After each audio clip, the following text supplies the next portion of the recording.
O censo de empresas da provincia de Lugo supera a cifra das 25.000. Delas tan só 11 teñen máis de 200 traballadores.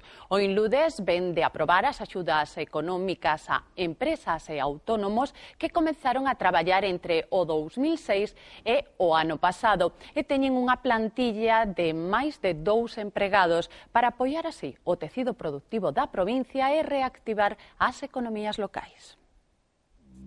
A Comisión Executiva do Inludes aprobou este luns as subvencións do Programa de Apoio ao Tecido Empresarial dotado con 700.000 euros, do que se beneficiarán 500 autónomos. A demanda foi altísima, pois está representado toda a provincia e todos os sectores. Ademais, iso accedendo ás 3 líneas que plantexaba a línea de axudas para o tecido empresarial, que era de novas tecnoloxías, apoio e consolidación e mellora do tecido empresarial, e a línea terceira, que era de suministros, pois para que as axudas de teléfono, luz, auga, seguros, que a veces é tan necesario, e que ademais a Diputación de Lugo é pioneira neste senso. O Inludes aprobou ademais o Plan Estratégico de Subvencións para este ano, por valor de 1,6 millóns de euros. O plan contempla axudas para agricultura, gandería e pesca, con preto de 550.000 euros. Outras para o sector industrial, con casi 470.000 euros. A promoción de emprego, con máis de 200.000 euros. E para o sector enerxético e das telecomunicacións, con 175.000 euros. Que dentro das líneas sectoriais que apoia o Inludes, pois entra a mellora do medio ambiente. O resto é un pouquiño pois a seguir traballando no que xa habíamos comenzado o ano pasado, e o ter aprobado o plan de subvencións pois suponnos que podemos seguir xa a traballar con esas novas bases para axudar os autónomos e pequenas empresas, como xa fixemos o ano pasado. Ademais de proxectos de desenvolvemento sostible e conservación natural, o Inludes subvencionará a investigación científica, a comunicación social e a artesanía. O vello cárcere do Partido Xudicial de Lugo está máis preto de se converter nun centro artístico de referencia en Galicia grazas aos investimentos do Plan Urban que o Concello de Lugo conseguiu en xuño do ano pasado. Co apoio unánime das forzas vivas da cidade e da Deputación Provincial, este é un único caso en España.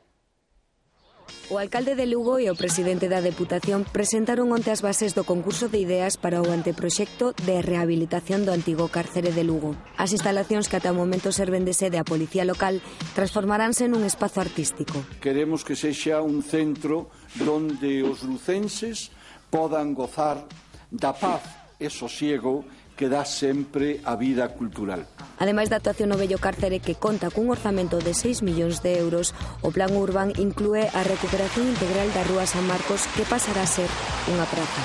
O alcalde o sabe porque este acordo é un acordo fruto materializado a través del cos comerciantes da Rúa de San Marcos, é dicir, procederase a súa petronización para que deixe de ser unha rúa e pase a ser unha praza.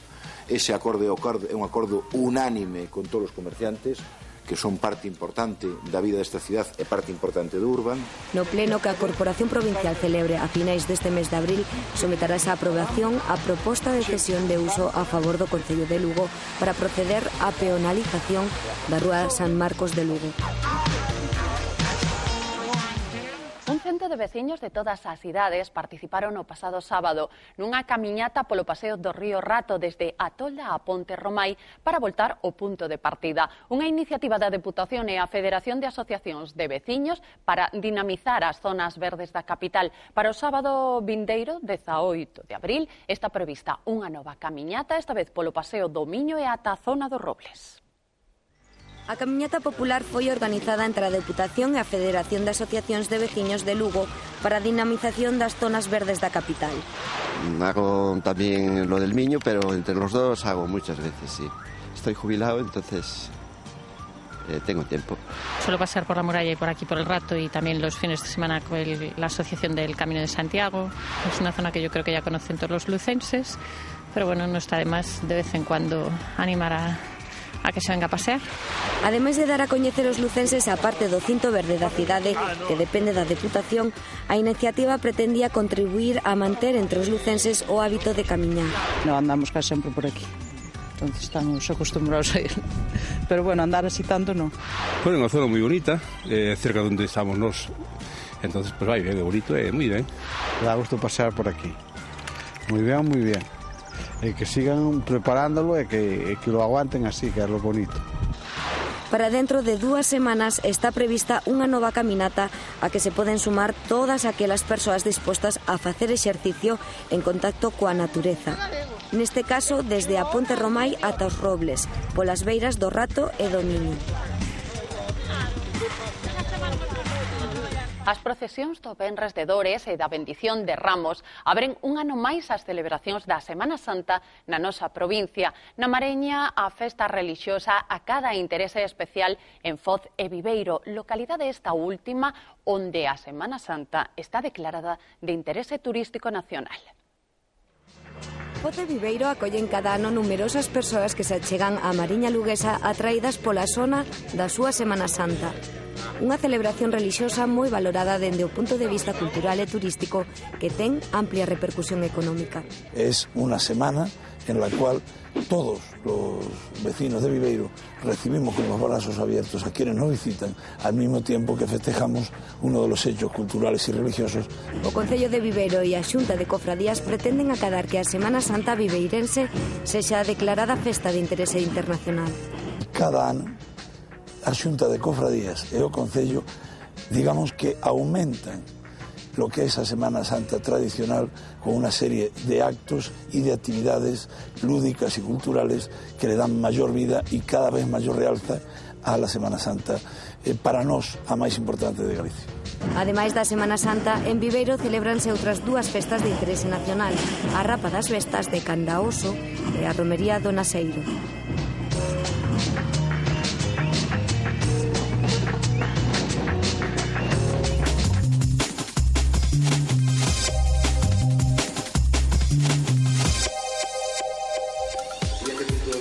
O Pleno da Corporación Provincial aprobou este martes por unanimidade o regulamento que artella o novo servizo de asesoramento aos concellos. Ademais da asistencia xurídica que viña prestando, a partir de agora a Deputación dará apoio ás entidades locais en materia económica e técnica. O inicio da Semana Santa coincide co remate das actividades lectivas dos alumnos da quinta promoción da Escola de Imaxe e Son de Lugo. Este xoves estrearon 2 curtametraxes, Campelo, Expediente 1338 e Sinfonía, que son resultado do traballo conxunto de estudantes e profesores dentro do proxecto integrado do segundo e derradeiro curso dos futuros profesionais. Tamén en período de formación atópase o grupo de alumnos da Facultade de Ciencias da Comunicación da Universidade de Santiago de Compostela que se achegou á cidade da Muralla para entrevistarse co seu alcalde. O encontro foi recollido polas cámaras da Fundación TIC.